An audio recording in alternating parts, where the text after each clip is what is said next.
Welcome to Business Amplified with host Kevin A. Dunlap. This podcast is for small business owners aiming to amplify their enterprises.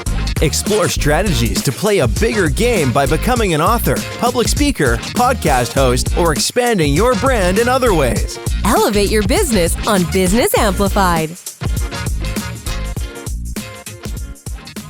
Well, hello, everybody. This is Kevin Dunlap with Business Amplified, and today we have a phenomenal guest that we're going to have on our show today.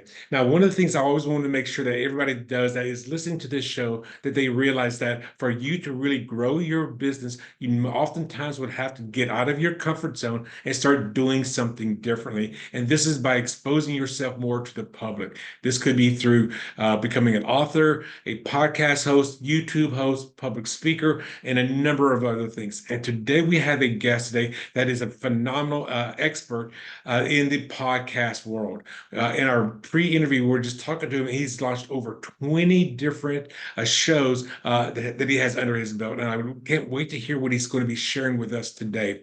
So our guest today is Sean Douglas. Sean, welcome to our show. Thanks, Kevin. Thanks for having me. Well, it's my pleasure, and I'm glad you're part of one of our initial series for this podcast. And the fact that you're also a podcast host yourself, and if you're those of you that are watching us on YouTube, he's showing off some of his podcasts in his background. He's also a TEDx speaker, so he also has public speaking under his belt, and he also helps people, to my understanding, with them launching their show. So tell us, Sean, tell us a little bit about who you are, what is it you do, and how long have you been doing this? Yeah, our team creates, launches, and monetizes podcasts, speaking businesses, books for authors, online and offline businesses, coaching programs, products, or services. Anything that you want to launch and monetize, we help you create it. We help you create the category around it. So we're just a bunch of category designers, which we believe is the number one reason why businesses and podcasts and everything that you create doesn't thrive the way that you want it to, is because you never created a category around the object. Okay, so tell us about that, because you also mentioned that you help authors as well. As you may or may not know, Sean, I am a 4-time author. So I've actually self-published starting all the way back in 2015. So tell us a little bit about those services, these categories that you create for the people that are creating that content. Yeah, the marketplace will position you regardless. So either you position yourself or the marketplace will position you. And once the marketplace positions you, it's a wrap. They're going to tell you what you do. They're going to be the voice of your brand. And that's not what you want. You want to position yourself, and you position yourself by creating a problem that only you can solve. And then once you create that problem, you market that problem, not the solution. If you look at social media, buy my book and buy my stuff. Oh, it's so good. Look at all my features. Look at all my benefits. And look at all this. Oh my gosh, you can't live without it. I'll show you how to do this. And you're going to be living the lifestyle on the beach. You're going to be sipping Mai Tais by noon in Mexico. Like, I'm going to make you millions of dollars. You're going to be so happy. Like, nobody actually knows what you do. All you're doing is selling a dream. You're selling a solution, and you're selling a dream. Do you want more time? Do you want more energy? Do you want more money? Well, who doesn't? Oh, wait, there's more. You know, you see what I'm saying? Like, it's everything on social media is sales, everything. So what do we do? Our habits are, we Google a problem, right? How do I do this? Okay. I have a problem. How do I launch a show? I need to launch a show. That's my problem. How do I launch it? How do I get booked to speak? How do I become a TEDx speaker? I've spoken on the TED stage 3 times. Wow. How do I do that? How do I change my oil in my car? My furnace went out. How do I change? If you look at all of Google, it is nothing but people searching for answers or solutions, right, to their problem. So if you look up the keyword planner and what people are looking for, then you can start to figure out, like, okay, how do I want to approach people? People don't go to the store to buy Tylenol because of the brand. They go to the store to buy Tylenol because they have a headache. and they need to get rid of the fever and they need to get rid of the headache. They're buying Tylenol to solve a problem. They're not buying a box of solutions off the shelf. And most people, most marketers, well, I'd say all marketers, but most marketers ruin everything. And so they just constantly like, buy my stuff, buy my stuff. Come on, come on, come on. Buy my stuff, buy my stuff, buy my stuff. They don't even know what you do. They don't even know what it does. They don't know why they should buy it. Like, you're not compelling. When you create a category and you say, I am planting my flag here. This is where I stand right here. And you plant your flag on the hill and you pick the hill worth dying on and you create the problem and then you market that problem, then you get ahead. Then you win. And that's what we do. We create the problems and then we solve them, but then market those problems and exacerbate those problems, not the solution. Oh, by the way, we've got the medicine. We've got the cure, by the way. However, you're suffering from this and suffering from this. Oh man, that's a huge deal. If you don't get this taken care of, it's like we go into a doctor. If you don't get this taken care of, your life expectancy is not going to be great. You should probably change your diet. You should probably do that. You should probably stop smoking. If you don't stop smoking, you're going to get cancer. It's probably going to happen. You see what I'm saying? The doctor's not like, that smoking, we got the solution for that. They're not selling you a solution. They're telling you what's going on. Like, your body is messed up. Your body is sick. So here's what you need to do. If you don't do this, right? And they just keep exacerbating the problem because they want you to make health changes. All right. Mm-hmm. Be like that. Be like that. That's what we do. Well, I want to. One of the things that I talk about, and maybe you do something similar to this, is I always say that as far as a business coach is concerned, is whenever you discover what the problem that they have, and the solution that you're going to be solving for them, usually, in my opinion, that new solution is actually going to cause another problem that you can also solve. Correct. And it's never ending. Exactly, because one of the examples that I use is, what if somebody wants to find that perfect love? They want to have that perfect relationship, but they're not dating anyone. So maybe you become like a dating coach. But the thing is, now that they're dating each other, it's like, well, how do you guys live together, or how do you keep dating each other, or how you live together, and then because find out he's a snorer. So each problem that you solve is going to create another problem that you can also be solving as well. And secondly, if for some reason you cannot solve that problem, then that's where you have affiliate partnerships. Yeah. And the problems that keep on coming should also get bigger or should increase. I want to date somebody. How do I date somebody? Okay, now I'm dating somebody. How do I live with them? That's a bigger problem. Oh man, now that I'm living with them, like, why should I get married? And that's a bigger problem. Should I have kids? Should we buy a house? Should we retire? Like, the problems should get bigger. Mm-hmm. So that you solve the next one is the bigger problem and the bigger problem, and the bigger problem, and the bigger, like, that's how it should go. If you really think about it, right? How do I launch a business? Okay, my business is generating $1,000 a month. How do I scale that to 10,000? Okay, now my business is generating $10 million a year. Oh man, how do I get it to 100? How do I get to $100 million? But don't I need a financial coach or a lawyer or something? Like, I got millions of dollars pouring into my business. Like, I should probably protect myself. See what I'm saying? Like, you're always growing and scaling, and so are the problems. Well, and the other way to look at this is also, in my opinion, is also like a reverse engineering. Let's say you solve this really big problem, but the thing is, for you to solve that problem, there could be other problems that come before that as well, and reverse engineering all the way back down. That way, you're not trying to come up with, "Hey, I've got this idea. This is the big solution I'm going to provide." Like, well, no, technically, you could be doing a lot. So you can either start from point A, going through point Z, or starting from, say, point M, backtrack it to point A, and then also forward track it to N through Z as well.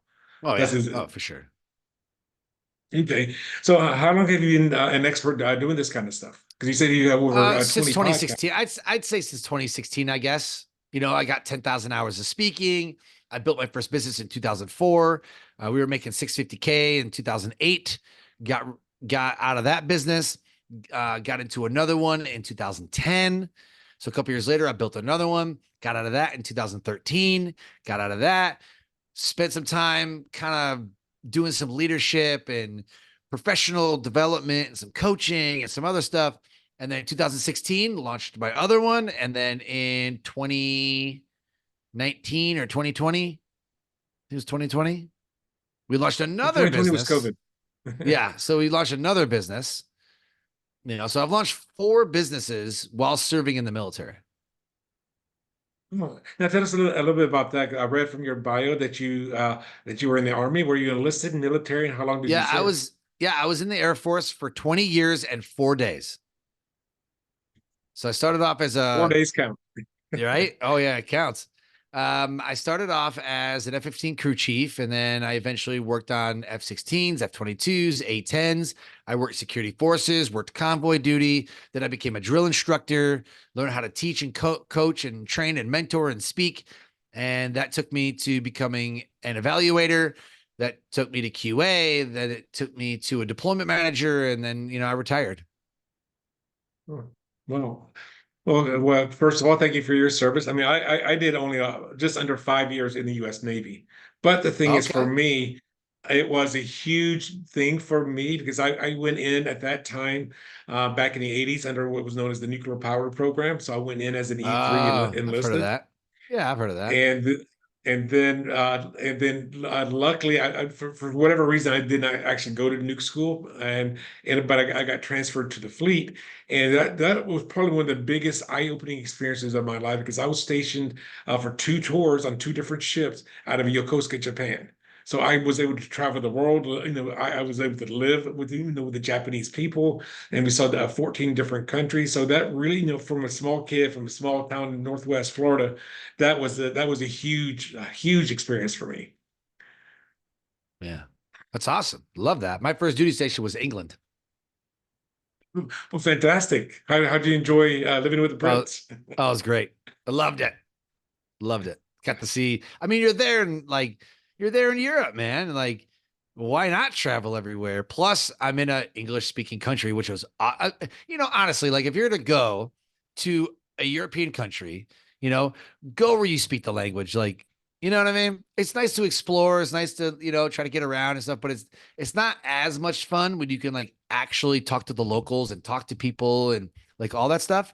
So being in England was great. Then I went to Scotland, you know, traveled all around there, went to Ireland, traveled all around there, then went to Norway, and then it got into like weird languages. And then, I went to Italy and Germany, and it was like, huh. And, you just try, but you would, you would not believe how many locals, people originally from Germany and Italy and Spain, Austria, Belgium, that speak their language, but also know English. It's almost like everybody's a two language person over there. And here I am, this Oh, American, just I know one. Well, I mean, I was raised Polish, so of course I know some Polish. I know Italian, I know Spanish, enough to get around.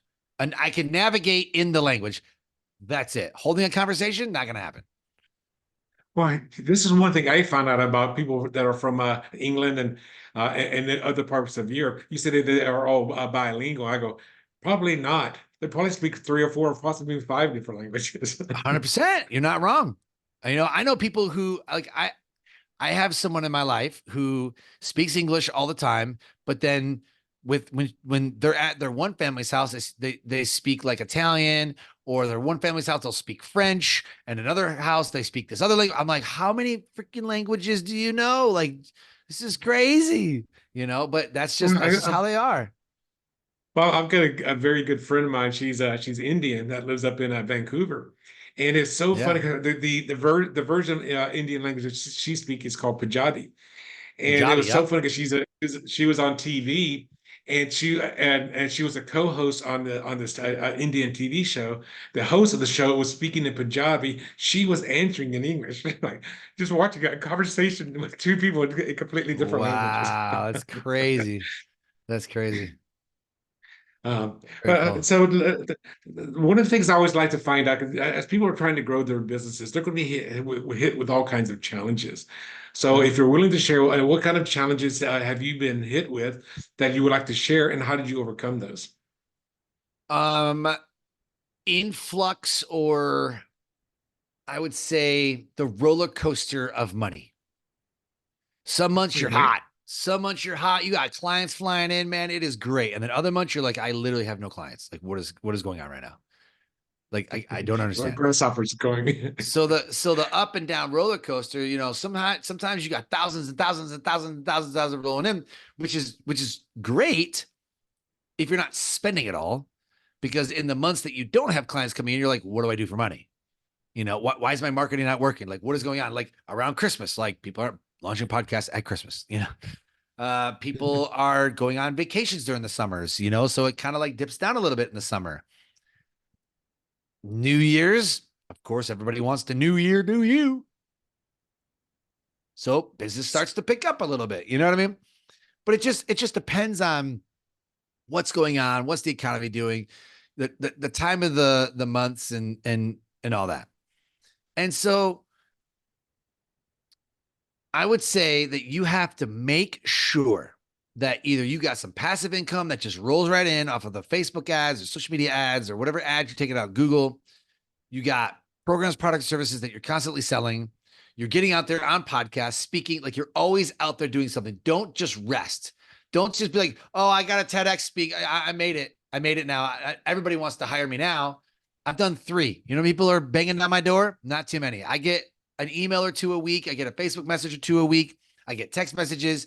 People do reach out, a couple times a week, which is great. But I don't have tens of 20, 30, 40 people, tens of hundreds of people banging down my door, knocking down my email list, trying to get me on their stage. I wish. I don't have somebody going, hey man, 25 grand, let's go. Like, I wish. It'll come, I'm sure. But you have to enjoy the process, but you also have to insulate yourself from the ups and downs that inevitably is the marketplace. You're at the mercy of the marketplace and what the economy is doing. And I can attest to that because before I started this business here, I was living in Las Vegas, and for close to 16 years, I was in real estate. And just like any other business, real estate has its ups and downs as well. And in my first 8 years, from 2004 to 2012, I specialized in doing lease options. So I was connecting owners, investor owners, with a lease option tenant buyer. And there were times that things were rough and really, really tough. Barely getting by. And there's other times where, like, I guess I just like in 2011, I did 53 lease option real estate transactions. Wow. That's a very specific niche for for one town. So I mean, right. that was a hugely abundant year. But you have to plan for those. It's like the whole feast and famine. You have to plan for the famine times as well, because I would tell you right now, for most towns, and I'm just going to go back to Las Vegas, the slowest time in real estate is November through January, because people don't move during the holidays. They're spending money for Christmas. Right. And then January, what they're doing in January? They're paying off their credit cards from December. Yeah. But in February, guess what happens then? Well, they start getting tax returns. Now they got money again. So you had to March, plan April. for those cycles. Yes. Yep. Exactly. I mean, I always told everybody that was in Vegas, like they'll come to me, says, like in October, says, hey, should I list my house for sale right now? I go, you're listing right before we start the slowest season of the year. It's going to sit. I would say probably not, unless you've got something that's really, really hot, I would suggest probably not listing during those time frames. That back when I was in real estate.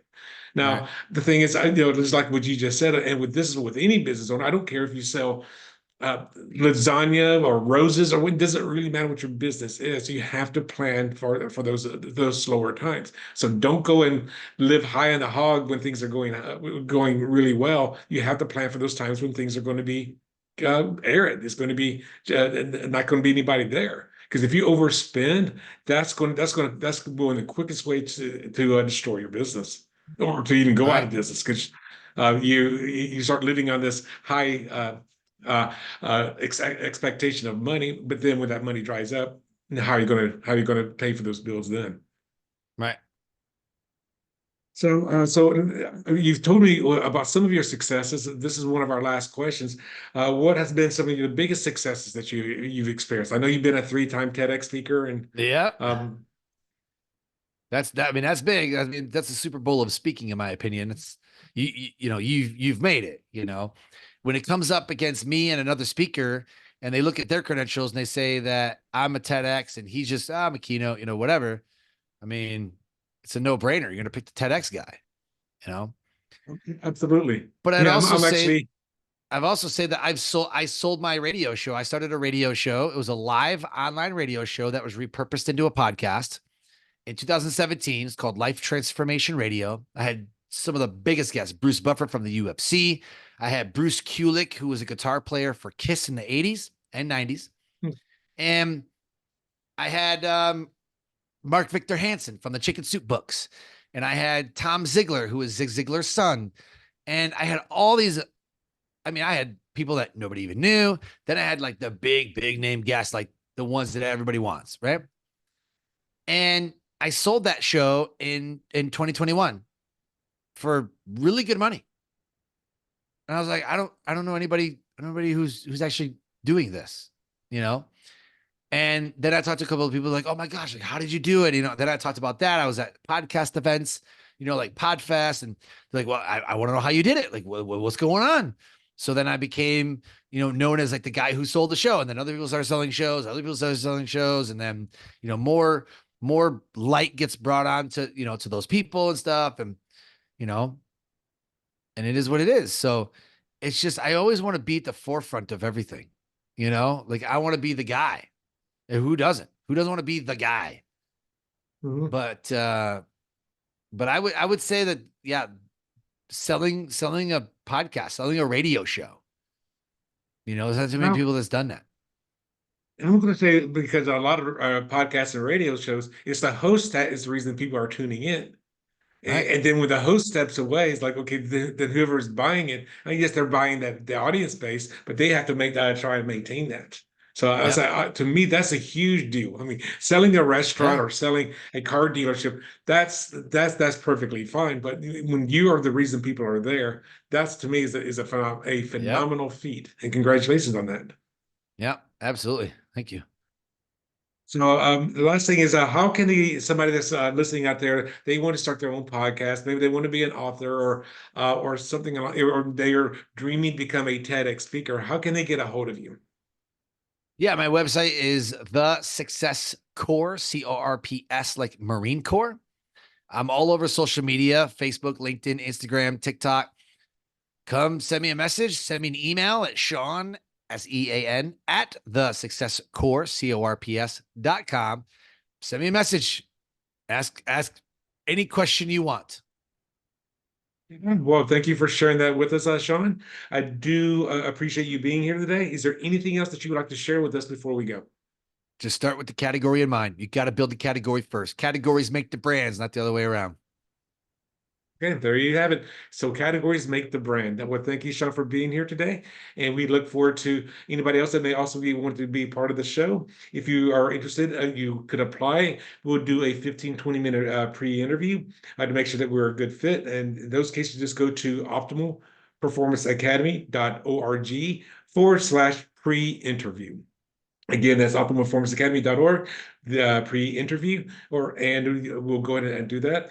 Sean, thank you for being here today. And I want to say, everybody, until next time, be amazing. Thanks for tuning in to another empowering episode of Business Amplified with Kevin A. Dunlap. If you found value in today's insights, don't forget to subscribe, rate, and share the podcast. Keep amplifying your business. And remember, your success journey is our inspiration. Until next time on Business Amplified, go out there and make your business thrive.